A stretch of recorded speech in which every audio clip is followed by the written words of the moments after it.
Kini giliran seorang YouTuber papan atas yang tentu Anda kenal atau sobat sekalian kenal di isu-isu sosial politik yang dulunya adalah pendukung setia Jokowi dan oleh tiupan angin entah yang mana, mungkin prinsip ideologi beliau, pada akhirnya beliau terang-terangan melawan dan berusaha untuk menumbangkan Jokowi karena dianggap Jokowi adalah anak didik Megawati yang berkhianat atau sebut saja pengkhianat.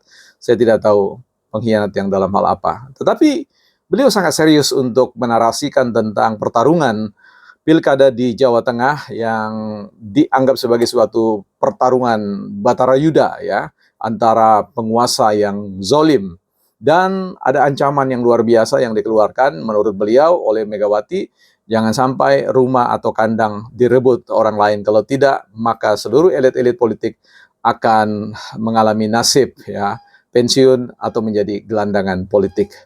Seperti itukah? Kita akan bahas di Bukan Partai Politik. Baik teman-teman, selamat datang di channel Bukan Partai Politik, ruang publik, sekolahnya publik bukan sekolah partai.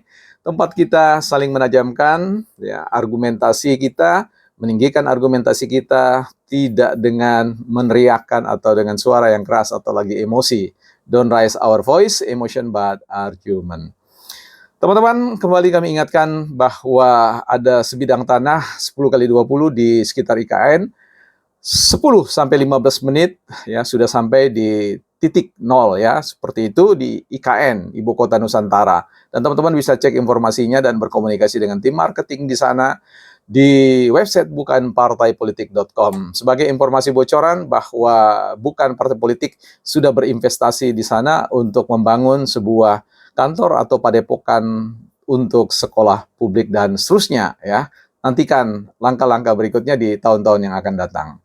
Kita kembali kepada persoalan perang Batara Yuda. Ya, ini menarik ya apa yang disampaikan oleh abang kita Denny Siregar ini memang menjadi sesuatu yang perlu untuk kita perhatikan bersama karena menurut saya narasi-narasi yang dikembangkan oleh beliau ini adalah narasi-narasi yang keluar dari katakanlah sumber mata air yang pahit ya. Jadi sehingga keluarannya itu jauh dari kesan-kesan sebagai seorang yang sane quote intelek ya, seorang pakar, seorang yang malang melintang di dunia sosial politik, jurnalis dan tentu sebagai seorang penulis ya. Tentu saya memahami dunia penulis karena beberapa waktu saya bekerja sama bermitra dengan beberapa penulis-penulis nasional seperti Edi Sakyus bersama juga Mas Dwi Suwikno dan juga yang lain-lain, Anang Yebe dan beberapa teman-teman yang lain. Nah, jadi kita tahu sebenarnya para penulis ini adalah cendekia ya, mereka-mereka yang sebenarnya katam dengan dunia literasi sehingga harapannya memang sebagai seorang penulis perlu melakukan kontemplasi yang sangat dalam terkait dengan apa yang akan disampaikan. Ini yang akan sebenarnya menjadi ciri khas dari seorang penulis dan sebagainya. Tapi kita melihat di sini bagaimana narasi beliau untuk mengatakan bahwa pertempuran Jawa Tengah ini merupakan satu bagian yang sangat strategis yang harus dimenangkan karena bagaimanapun juga ada lima daerah-daerah yang sangat katakanlah punya nilai jual yang sangat tinggi seperti Bali, Jakarta, Jawa Timur, dan juga tentu Jawa Tengah. Ya, ini yang kemudian harus dimenangkan karena bagaimanapun juga kekalahan di 5 kota ini atau di 5 daerah ini, wilayah ini akan menurunkan derajat PDIP sebagai partai mayoritas atau partai pemenang di beberapa episode kontestasi politik di negeri ini. Karena itu boleh dikatakan bahwa Jawa Tengah ini merupakan sebuah wilayah bersama dengan Jakarta sebagai wilayah pertaruhan tentang ya gengsi politik dan sebagainya.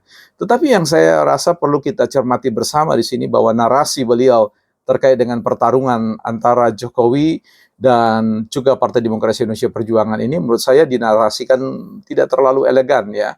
Dalam pengertian apa yang Bang Denny Siregar sampaikan itu perlu kita evaluasi. Karena sekali lagi apa yang Abang Denny sampaikan itu menurut saya Senkot bisa menyesatkan dan bisa memicu ya perpecahan bagi anak-anak bangsa. Bagi kita, ini bukanlah pertarungan antara, seperti yang beliau sampaikan, pertarungan antara TNI dan Polri ya. TNI diwakili oleh Jenderal Andika dan juga Polri diwakili oleh Jenderal atau Jenderal Bintang 3 Pak Lutfi. Tapi ini bicara tentang murni politik ya, jadi tidak bisa dibawakan dihadap-hadapkan ya. Dua institusi yang tentu ini sangat berbahaya kalau kita sengkot hadap-hadapkan. Begitu juga kesan mau mengatakan bahwa ini pertarungan antara Rambo dan Sambo itu saya kira sebuah narasi yang over ya, berlebihan. Nah, saya kira di sini menurut saya ini kita membawa suatu demokrasi merupakan pesta demokrasi yang tentu kalau saya baca di dalam buku Kuasa itu ya milik rakyat ya. Nah, saya baru saja bukan mendalami ya, coba-coba baca lah gitu ya. John Locke dan pemikiran Thomas Hobbes tentang pemerintahan sipil, pemerintahan politik dan yang lain-lain. Nah, ini yang kemudian harus kita katakan bahwa sebenarnya ya tidak ada masalah sebenarnya. Siapapun yang menang, mau Jenderal Andika yang menang, kita terima, kita senang. Mau Jenderal Lutfi yang menang, kita terima, kita senang. Jadi tidak ada masalah, jadi tidak perlu harus diperhadap-hadapkan. Apalagi kemudian itu dibawa dalam suatu narasi bahwa pertempuran di Jawa Tengah itu merupakan sebuah pertempuran layaknya pertempuran Batarayuda, ya suatu pertempuran di mana perang saudara. Ya mungkin mau mengatakan bahwa Jokowi ini adalah anak ideologis dari atau anak apalah namanya, kader lah sebutnya, kader PDIP yang kemudian berusaha untuk mengambil alih kekuasaan PDIP dan seterusnya. Saya kira tidak ya, bahwa suatu organisasi itu kan ada sistem jenjang kaderisasi. Hanya saja ketika ada, katakanlah, dinamika internal yang kemudian harus membuat seseorang harus pisah jalan, saya kira juga harus dihargai.